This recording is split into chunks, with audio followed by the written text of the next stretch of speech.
Hello everyone, welcome back to Nursing Zone. I am Sana and today we are talking about anxiety disorder.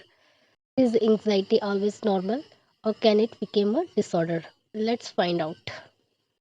What is anxiety? Anxiety is a normal emotional response to stress, fear or an uncertain situation.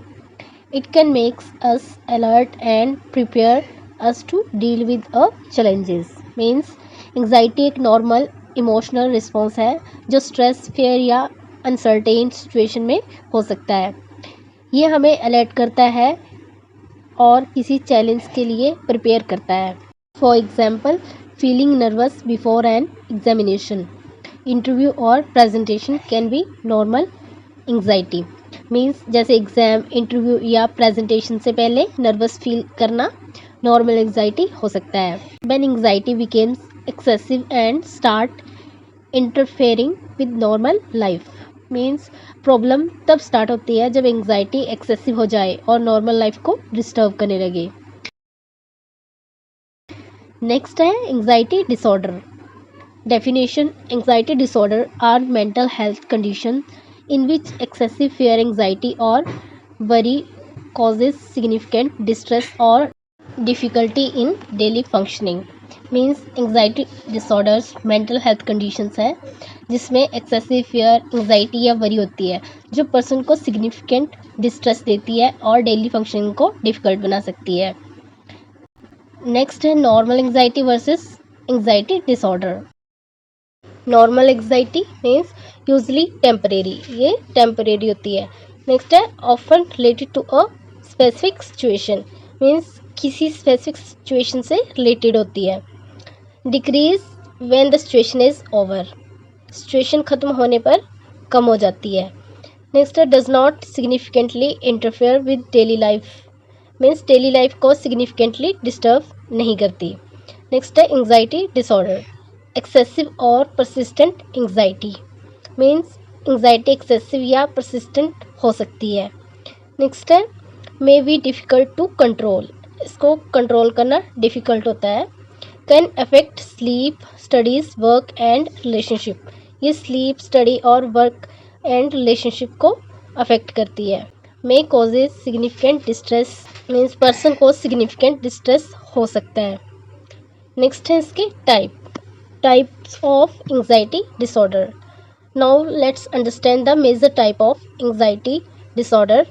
First one is generalized anxiety disorder. Generalized anxiety disorder involves excessive and persistent worry about multiple areas of everyday life. Means GAD में main person everyday life की multiple चीज़ों को लेकर excessive और persistent worry करता है, जैसे studies, family, health, money या फ्यूचर। नेक्स्ट है panic disorder. Panic disorder involves recurrent unexpected panic attack along with concern about having more attacks or changes in behavior related to them. Means panic disorder में recurrent panic attacks हो सकता है और person को future में दोबारा attack होने का फियर या कंसर्न भी हो सकता है। Third one is social anxiety disorder. Social anxiety disorder involves intense fear और anxiety in social situations because the person may feel that others are judging, criticizing or embarrassing them. Means social anxiety disorder में social situation में intense fear या anxiety होती है क्योंकि person को लगता है कि दूसरे लोगों से जज करेंगे या फिर एम्बेरसिंग करेंगे। Fourth one is specific phobia. A specific phobia is an intense fear of a particular object और सिचुएशन। स्पेसिफिक फोबिया में किसी पर्टिकुलर ऑब्जेक्ट या सिचुएशन का इंटेंस फियर होता है, जैसे fear of height, spider, needles, flying और certain animals. Fifth one is agoraphobia. Agoraphobia involves significant fear और anxiety about situations where escape might be difficult और help might not be available if panic like symptoms occur. Agoraphobia में person को कुछ situations या places में intense fear होता है जहां उन्हें लगता है कि अगर पैनिक या सीवियर सिम्टम्स आए तो एस्केप करना या हेल्प मिलना मुश्किल हो सकता है। 6th one is separation anxiety disorder. Separation anxiety disorder involves excessive fear or anxiety about separation from an attachment figure. Means इसमें पर्सन को किसी इम्पोर्टेंट अटैचमेंट फिगर से सेपरेट होने को लेकर एक्सेसिव फेयर या एंग्जाइटी हो सकती है। नेक्स्ट आते हैं इसके sign and symptoms. Anxiety affects both the mind and body. First one is psychological symptoms means excessive worry, fear, restlessness, irritability, difficulty concentrating, feeling that something bad may happen, means excessive worry करना, fear या nervousness, restlessness, तो ये सारे क्या हैं इसके symptom. Next आते हैं physical symptoms. Increased heart rate increase होगी, स्वेटिंग, ट्रिम्बलिंग, मसल टेंशन और shortness of breath, dizziness, stomach discomfort, sleep problem means heart rate increase हो जाएगी, स्वेटिंग होगी, हाथ और पैर कांपना, मसल टेंशन, सांस लेने में डिफ़िकल्टी, डिजीनेस, स्टमक डिस्कम्फर्ट होगा, स्लीपिंग प्रॉब्लम होगी। नेक्स्ट आता है panic attack. First one is definition. A panic attack is a sudden episode of intense fear or intense discomfort that can develop rapidly and may be accompanied by strong physical symptoms. Panic attack suddenly आने वाला intense fair या comfort का episode है जिसमें strong physical symptoms भी हो सकते हैं, जैसे rapid heartbeat, sweating, shortness of breath, trembling, dizziness, fear of losing control, fear of dying. Next आते हैं इसके causes and risk factor. Anxiety disorder usually do not one single cause, multiple factor can contribute. First है genetic factor. A family history of anxiety और other mental health conditions may increase vulnerability. Family history of anxiety या other mental health condition होने से vulnerability increase हो सकती है। Next है brain and biological factors. Brain circuits, neurotransmitters and biological factors involved in fear and anxiety regulations may play a role. Means brain circuit neurotransmitters और fear anxiety regulation से related biological factor भी role play कर सकता है। Next है stress. Long term और severe stress can contribute to anxiety symptoms.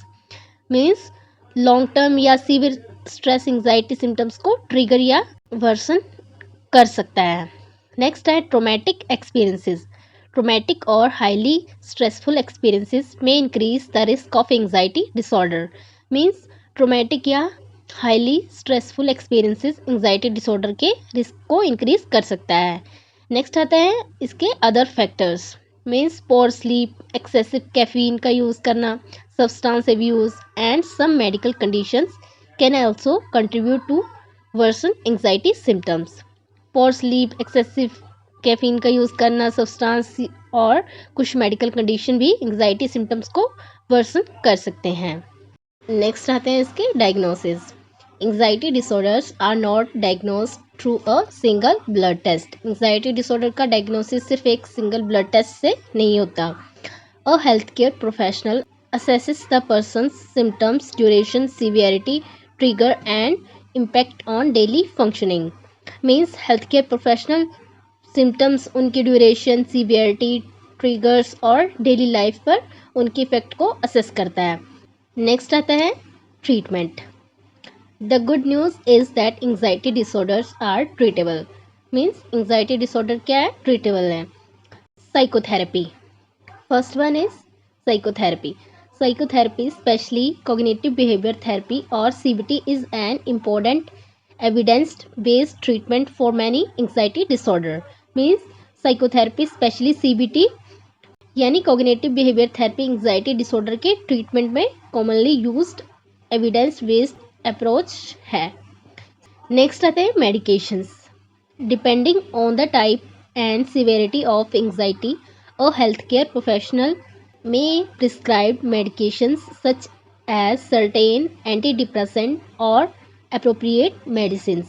Anxiety के type और सीवियरिटी के अकॉर्डिंग डॉक्टर कुछ मेडिसिन प्रिस्क्राइब कर सकते हैं, इंक्लूडिंग सर्टेन एंटी डिप्रेसेंट्स या अदर अप्रोप्रिएट मेडिसिन। नेक्स्ट आता है lifestyle and self care, means healthy sleep, regular physical activity, relaxation techniques, stress management and limiting excessive caffeine may support anxiety management. Means proper sleep, regular exercise, relaxation techniques, stress management और excessive caffeine को limit करना anxiety management में help कर सकता है। So this was are about anxiety disorder. Today we learn about its definition, types, sign and symptoms, causes, diagnosis and its treatment. So if you found this video helpful, don't forget to like, share and subscribe to Nursing Zone. Thank you for watching and see you in the next video. Bye bye.